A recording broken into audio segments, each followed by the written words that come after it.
প্রশ্ন উদ্বেগ হয়েছে বিগত নির্বাচনে আমরা দেখেছি কি পরিমাণে টাকা খরচ হয়েছে নির্বাচনী এলাকাগুলোতে।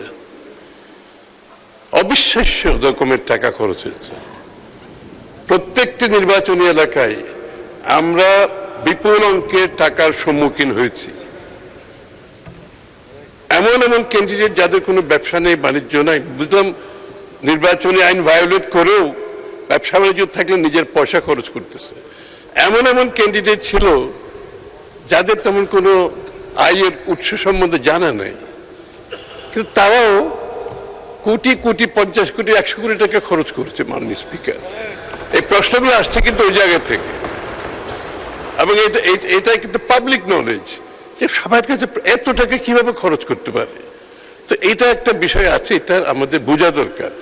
এটা অনেক কারণে, শুধু ব্যাংকের থেকে টাকা নিয়ে যাওয়ার কারণ না, আরেকটা কারণ হচ্ছে আমাদের নির্বাচনী ব্যবস্থা, গণতান্ত্রিক ব্যবস্থাকে এটা বাধাগ্রস্ত করবে। এই ধরনের অর্থ আপনি আনআর্নড ইনকাম, যারা ইনকাম আর্ন করে না, এই টাকা যখন পলিটিক্সে আসে সেটা রাজনীতির জন্য খুবই ক্ষতিকর। মাননীয় স্পিকার।